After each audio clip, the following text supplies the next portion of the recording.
El día de hoy vamos a hablar sobre propiedades coligativas. Pensemos nosotros que tenemos una molécula que está dividida en dos partes, la molécula A con B. Esta molécula va a ser introducida dentro de un recipiente que contiene un solvente que en el caso va a ser agua, ¿sí? Y esto va a formar una solución. Imaginemos que entra la molécula y se forma la solución.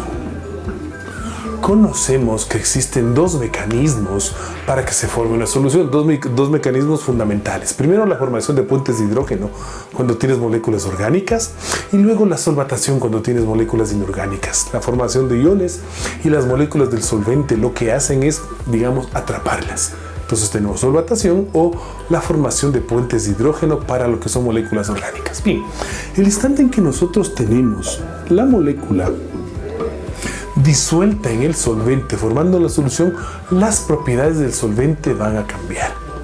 ¿Qué propiedades son las que cambian? Primero, lo que es la presión del vapor.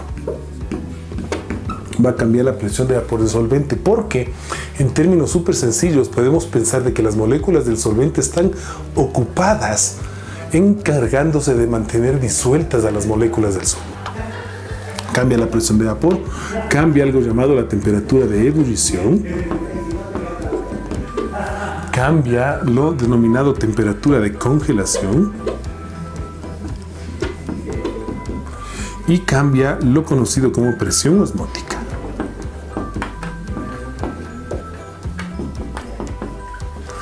Estas son las 4 propiedades del solvente que se modifican cuando éste forma una solución con un soluto. Entonces, estudiar propiedades coligativas significa entender cómo cambian cada una de ellas en función de la concentración de soluto que nosotros tengamos disuelto en el solvente.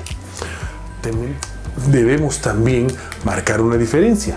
Una cosa es tener un soluto que no se va a ionizar, que no va a formar iones dentro de la solución, y otra muy distinta es tener un equilibrio entre los iones y la molécula neutra del soluto una vez que ha formado la solución. No es igual tener las moléculas neutras formando la solución que tener un equilibrio entre moléculas ionizadas con iones en la solución, ¿sí? Imaginémonos que tenemos aquí toda esta mezcla de iones y de moléculas no ionizadas en la solución. Aquí también las propiedades del solvente se van a modificar, pero esto lo estudiamos en nuestro video de propiedades coligativas de los electrolitos. Empecemos entonces definiendo cada una de las propiedades coligativas. Primero pensemos en la presión del vapor. Empecemos entonces definiendo cada una de las propiedades coligativas. Primero, empecemos con la presión del vapor, ¿sí? Para lo cual hagamos un esquema de nuestro vaso, ¿sí? Y pensemos en un modelo ideal para las moléculas de la superficie de líquido. Imaginémonos que las moléculas de la superficie de líquido están completamente desalineadas unas con otras. Es por esto que cuando tú tienes los líquidos en reposo puedes ver que la superficie de líquido es plana, plana, plana, plana, plana, plana. ¿Qué fuerzas se ejercen sobre estas moléculas? Pues las fuerzas de cohesión y de atracción entre ellas y la gravedad. Las moléculas del seno del líquido, las moléculas de la superficie del líquido. Mientras que las moléculas del seno del líquido tienen libre movimiento dentro de él, ¿sí? Libre movimiento, también les ejerce la gravedad como una fuerza, pero se mueven libremente, ¿sí? Entonces, ¿por qué se genera presión de vapor? Cuando una molécula del seno del líquido choca contra las moléculas de la superficie del líquido, la expulsa hacia afuera. La expulsa hacia afuera, tomando el sitio de la molécula del seno del líquido que ha sido expulsado. Estas moléculas que son expulsadas hacia afuera, ¿sí?, generan una presión, y es lo que se conoce como presión de vapor. La vamos a simbolizar con la P y la V, ¿sí? En los cursos de físico-química y de termodinámica que empiezan en los cursos de General 2, ya nosotros establecemos la diferencia entre un vapor y un gas. En este caso te voy a hablar del vapor. El vapor cambia de una manera muy fácil de estado. Si nosotros podemos pensar en una olla de agua que está hirviendo y colocamos una superficie fría que puede ser la tapa de la olla encima, vamos a ver cómo se chocan esas moléculas del vapor con la superficie fría de la tapa y van a empezar a condensar. Este es un ejemplo del por qué se diferencia el vapor de los gases. Entonces estas moléculas del seno del líquido que han chocado contra la superficie y la arrojan hacia afuera generan una presión, lo denominado presión de vapor. Bien, ¿cómo se modifica esta presión de vapor por el efecto de las moléculas del soluto que están disueltas? Para lo cual nosotros hacemos uso de la ley de Raoult, en el cual nosotros decimos que la presión de vapor de la solución, entendemos en este caso que la solución es la molécula AB más el solvente, que lo voy a simbolizar con una D, es igual a la fracción molar del solvente multiplicado por la presión de vapor del solvente puro, que la simbolizo con una PV y un asterisco. Las presiones de vapor del solvente puro se las pueden encontrar en tablas y se conoce que la presión de vapor del solvente puro es una función de la temperatura. Entonces, ¿cómo calculamos la presión de vapor de la solución? Esta es la ley de Raoult cuando el soluto es no volátil, es decir, cuando estas moléculas de soluto son no volátiles. Por tanto, solo está en función de la fracción molar del solvente. Nos quedaría que la presión de vapor de la solución es igual a las moles del solvente dividido para las moles del soluto más las moles del solvente, que es la definición de fracción molar, multiplicado por la presión de vapor del solvente puro. Y de esta manera nosotros podemos calcular cuánto cambia la presión de vapor de la solución cuando tenemos disuelto un soluto en ella. Recordemos, el soluto debe ser no volátil para que esta expresión de la ley de Raoult sea válida. Hablemos ahora de lo que es temperatura de ebullición y de temperatura de congelación. Cuando nosotros definimos la presión de vapor, dijimos de que la presión de vapor del solvente puro es una función de la temperatura. ¿Cómo se define el fenómeno de ebullición? Un líquido alcanza su estado de ebullición cuando la presión del vapor se iguala a la presión atmosférica. Yo digo que un líquido está en ebullición cuando la presión del vapor del líquido es igual a la presión atmosférica. En ese instante un líquido entra en ebullición.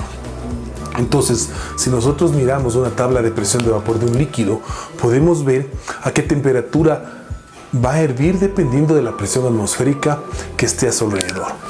Por ejemplo, a nivel del mar, los líquidos, el agua hierve a 100 grados centígrados. Eso quiere decir que la presión de vapor del agua a 100 grados centígrados es 760 milímetros de mercurio, es decir, una atmósfera. En la altura, por ejemplo, en Quito, el agua en Quito hierve a 92 grados centígrados.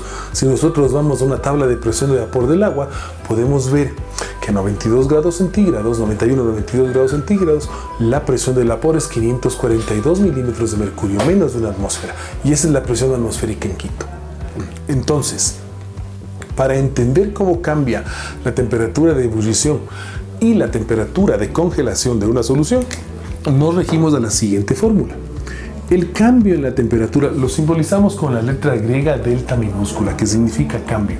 Cambio en la temperatura, por ejemplo, cambio en la temperatura de ebullición.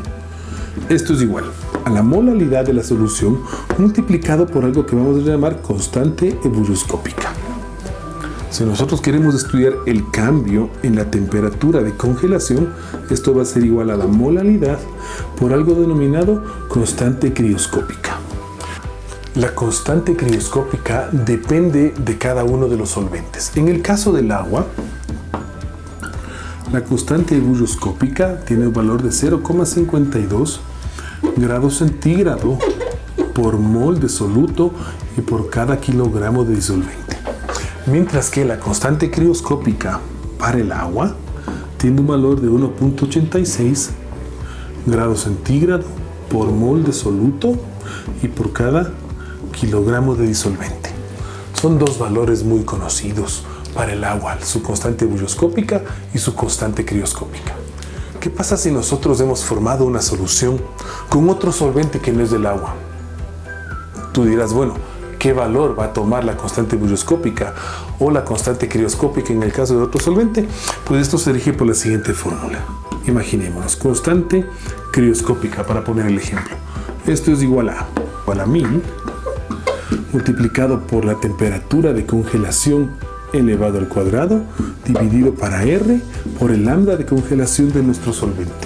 Por ejemplo, en el caso de la constante crioscópica, esto es igual a 1000 por la temperatura de congelación elevado al cuadrado dividido para la constante universal de los gases multiplicado por el lambda de congelación.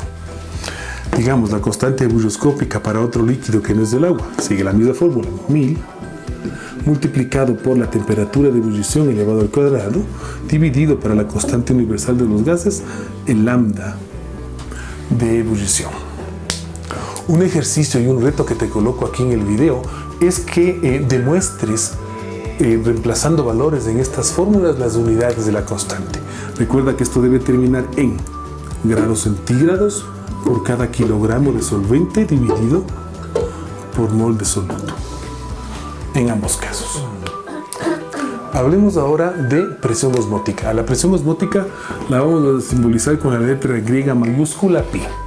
Para deducir la ecuación que nos ayuda a calcular la presión osmótica de una solución, partimos de la ecuación del gas ideal.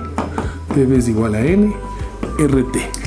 Si nosotros modificamos la posición de los términos de esta ecuación, podemos decir de que la presión es igual al número de moles dividido por el volumen, constante universal de los gases, temperatura.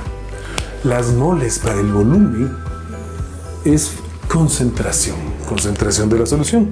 Podemos decir de que la presión es igual a la concentración por R y por T. ¿Sí? Y como estamos hablando de presión osmótica, lo escribimos de que pi es igual a la concentración de la solución por R y por T. Y con esta expresión matemática nosotros podemos calcular la presión osmótica de una solución en función de la concentración.